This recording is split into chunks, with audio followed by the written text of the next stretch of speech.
के अंधेरे में एक सुनसान सड़क से गाड़ी जा रही थी जिसमें हरी और टुन्नू बैठे हुए थे। तभी भूतिया चिड़िया की आत्मा उस गाड़ी के आगे खड़ी हो जाती है। तभी टुन्नू से देखकर जोर से ब्रेक लगाता है। जैसे ही वो बाहर आकर देखता है तो वहाँ कोई भी नहीं होता। दोनों अपनी गाड़ी में वापस बैठ जाते हैं। तभी भूतिया टोनी चिड़िया की आत्मा पीछे सीट पर बैठी बोलती है, हेलो, जरा आगे तक ड्रॉप कर दोगे? मुझे अपने घर जाना है, कब्रिस्तान। चलोगे मेरे साथ? भूतिया चिड़िया की आत्मा, भागो यहाँ से। ये कार का लॉक नहीं खुल रहा है। खुलेगा भी नहीं ये दरवाजा। जब तक मैं नहीं चाहूंगी मैं तुम दोनों को मार डालूंगी। ये कहकर भूतिया टोनी चिड़िया की आत्मा उन दोनों को मार देती है और वहाँ से उड़ते हुए जंगल पहुँच जाती है। कहाँ मिलेगी वो मुझे? कहाँ मिलेगी टुनटुनी? छोड़ूंगी नहीं, मैं तुझे मार डालूंगी। मेरे धोखे की कीमत तुझे लेकर ही डूबेगी। ये मेरा वादा है तुझसे। गुस्से में भूतिया चिड़िया की आत्मा पक्षियों की जान ले लेती है और उड़ते हुए टुनटुनी को ढूंढती है। तभी उसे प्यास लगती है। वो पानी पीने के लिए कुएं के पास जाती है। तभी उसे टुनटुनी वहाँ पानी भरती हुई दिखाई देती है। ये तो टुनटुनी है। आज मैं इसे नहीं छोड़ूंगी। अच्छा हुआ मुझे यही मिल गई। अब इसे मार कर ही मैं अपनी प्यास बुझाऊंगी। उससे पहले मुझे इसके घर जाना होगा। ये बोलकर भूतिया टोनी चिड़िया की आत्मा उसका पीछा करती है और उसके घर पहुंच जाती है, जहां उसकी 3 बेटियां भूरी, पिंकी और लाडो थी। भूतिया टोनी चिड़िया की आत्मा टुनटुनी के शरीर में घुस जाती है और तोड़फोड़ करने लगती है। मम्मी, आपको क्या हुआ? ऐसे क्यों कर रही हो? अरे ये क्या? ये माँ की आंखें लाल कैसे हो गई?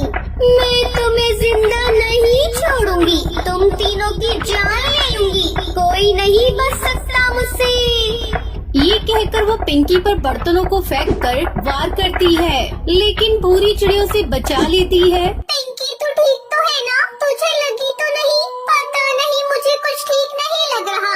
वो हम तीनों को मारने की धमकी क्यों दे रही है? हमें अपनी जान बचानी होगी। हमें बाहर की तरफ जाना होगा। जैसे ही तीनों घर के बाहर के दरवाजे पर पहुंचती हैं, भूतिया टोनी चिड़िया की आत्मा दरवाजे को बंद कर देती है, जिससे तीनों घर से बाहर नहीं जा पाती। वो अपनी शक्तियों से पिंकी चिड़िया को हवा में उछालने लगती है। मजा आ रहा है ना तुमको?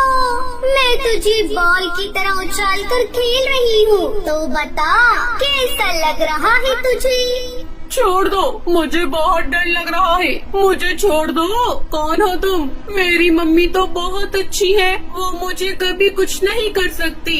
तुम जरूर कोई और हो। मैं तेरी माँ नहीं हूँ। मैं भूतिया चिड़िया की आत्मा हूँ, जो तुम तीनों तेरी माँ से बदला लेने आई है। देखो, तुम जो भी हो, हमें नहीं पता तुम ऐसा क्यों कर रही हो। हम तीनों बहनें नहीं जानती, इसलिए हमें छोड़ दो। हमने तुम्हारा कुछ नहीं बिगाड़ा। तुम तीनों कितना कचर कचर करती हो। मेरा तो सर दर्द हो गया। अब मैं तुम्हें नहीं छोड़ूंगी। तभी भूतिया टोनी चिड़िया की आत्मा टुनटुनी के शरीर से बाहर निकल कर आ जाती है और टुनटुनी उसे डंडे से मारने लगती है। कौन हो तुम? क्यों मेरे बच्चे को परेशान कर रही हो? पिंकी, पूरी लाडो, बच्चों तुम जाओ यहाँ से, वरना ये तुम्हें मार डालेगी। जाओ। इतने में भूतिया टोनी चिड़िया की आत्मा टुनटुनी को बेरहमी के साथ उसके बच्चों की आंखों के सामने मार डालती है और उसके खून से अपनी प्यास बुझाती है, जिसके बाद उसके बच्चे बहुत रोते हैं। इतने में तीनों बच्चों का पिता बंटी आ जाता है और अपनी बीवी और भूतिया चिड़िया की आत्मा को देखकर हैरान हो जाता है। कौन हो तुम? क्यों मेरी बीवी को मार डाला तुमने? बताओ, हमने तुम्हारा क्या बिगाड़ा है? अच्छा, रुको, मैं आगे तुम्हें बताती हूँ। ये कहकर भूतिया टोनी चिड़िया की आत्मा पिंकी और लाडो चिड़िया को मार डालती है। ये सब देखकर भूरी चिड़िया वहाँ से भाग जाती है। ए भूतिया चिड़िया की आत्मा, ये तूने क्या किया? मेरे बीवी बच्चों को मार डाला? बता, क्यों कर रही है तू ऐसा? अच्छा, तो तू अपने काले कर्मों को इतनी जल्दी भूल गया? मैं तुझे याद दिलाती हूँ। याद कर वो काली रात, याद कर जब मैंने 4 साल पहले शादी की थी। फिर धोखे से मुझे और मेरी बच्ची को सड़क पर यूं ही छोड़ दिया। फिर एक दिन मैंने तुझे तेरी दूसरी बीवी और बच्चों के साथ देखा। मेरा दिल तभी टूट गया। फिर भी मैंने तुझे रास्ते में बहुत आवाज लगाई, लेकिन तुमने एक न सुनी। तभी एक ट्रक से मेरा और मेरी बच्ची का एक्सीडेंट हो गया और हमारी वही मौत हो गई। तभी से मेरी आत्मा तुझे और तेरी बीवी बच्चों को मारने के लिए तड़पती रही। आज मेरा बदला पूरा हो जाएगा तुझे मारकर। भूतिया टूनी चिड़िया की आत्मा बंटी का गला दबाकर मार ही रही थी कि तभी पूरी चिड़िया बाबा को लेकर वहाँ पहुँच जाती है। रुक जा भूतिया टूनी चिड़िया की आत्मा, तूने बहुत पक्षियों को मार दिया। बंटी ने तेरे साथ गलत किया है, लेकिन उसके बच्चे और बीवी ने तेरा क्या बिगाड़ा था? वो तो मासूम थे, तुझे उन्हें नहीं मारना चाहिए था। अब तेरी यहाँ से जाने की बारी आ गई है। ये कहकर बाबा भूतिया टूनी चिड़िया की आत्मा के ऊपर गंगा जल छिड़क देता है, जिससे जलकर वो राख हो जाती है। टुनटुनी और गोलू चिड़ा दोनों अनाथ बच्चे थे। उनकी माँ मर चुकी थी, लेकिन फिर भी वो भूतिया चिड़िया की आत्मा के रूप में अपने बच्चों का ख्याल रखती थी। एक दिन वो अपने दोनों बच्चों को नाश्ता करा रही थी। तभी गोलू चिड़ा अपनी भूतिया चिड़िया माँ से कहता है, तुम्हारी शक्ल देखकर खाना खाने का भी मन नहीं करेगा। तुम यहाँ से चली क्यों नहीं जाती? मरने के बाद भी चैन नहीं है तुम्हें, रोज अपनी बेइज्जती करवाने आ जाती हो। अरे मेरी बच्ची, ये तुम्हारा नसीब है और मेरा नसीब है कि मैं मरने के बाद भी तुम्हारे साथ हूँ। वरना बहुत से ऐसे बच्चे हैं, उनके माँ बाप मर तो जाते हैं, लेकिन वो बच्चे अनाथ ही रह जाते हैं। तुम अनाथ होने के बाद भी अनाथ नहीं हो। मैं साई की तरह तुम्हारे आगे पीछे रहती हूँ।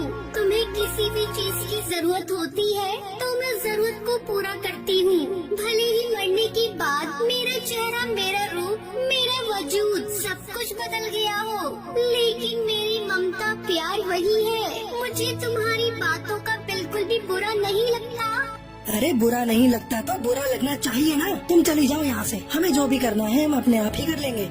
ऐसे ही कुछ दिन बीत जाते हैं। टुनटुनी और गोलू चिड़ा भूतिया टूनी चिड़िया की आत्मा की बहुत बेइज्जती किया करते थे। ऐसे ही एक दिन टुनटुनी और गोलू दोनों ऑफिस से घर आ रहे होते हैं। तभी रास्ते में कुछ गुंडे उनका सामान छीनने की कोशिश कर रहे होते हैं। तभी वहाँ उनकी भूतिया चिड़िया माँ आ जाती है।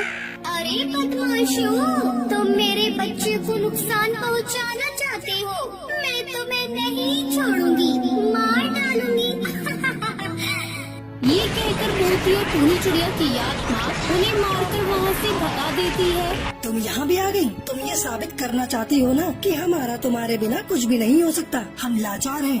और नहीं तो क्या, ये दिखाना चाहती है कि मेरे बच्चे मेरे बिना कुछ नहीं है। अगर ये ना हो तो हम तो जी ही नहीं पाएंगे। अरे नहीं मेरे बच्चों, तुम गलत समझ रहे हो। ऐसा कुछ भी नहीं है। मैं बस तुम्हारी मदद करने आई थी और मेरे से बर्दाश्त नहीं होता मेरे बच्चे को कोई परेशान करे, क्योंकि तुम लोग मेरी जान हो। टुनटुनी और गोलू वहाँ से मुंह बनाकर चले जाते हैं। भूतिया टूनी चिड़िया की आत्मा को बहुत बुरा लगता है।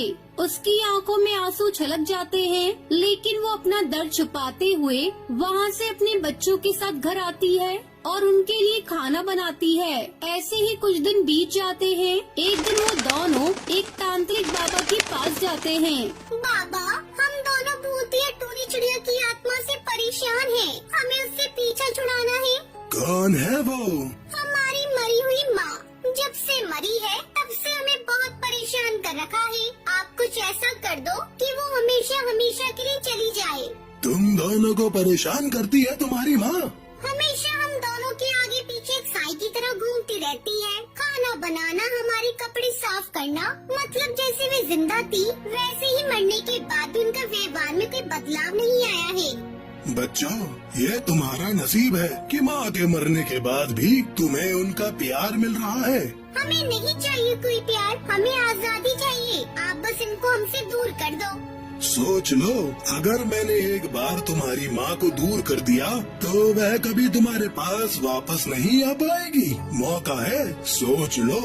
सोच लिया, जो आपको करना है करो। बाबा अपनी तंत्र शक्ति से टुनटुनी और गोलू की माँ भूतिया टूनी चिड़िया की आत्मा को अपने वश में कर लेता है और उसे एक बोतल में बंद कर देता है। ऐसे ही कुछ दिन बीत जाते हैं और अब माँ के ना होने पर टुनटुनी गोलू को अपनी माँ की कमी महसूस होती है। ऐसे ही एक दिन दोनों हार मानकर बाबा के पास जाते हैं और बाबा से माफी मांगते हैं। बाबा, मुझसे बहुत बड़ी भूल हो गई। आप फिर से मेरी माँ को मेरे पास वापस भेज दो।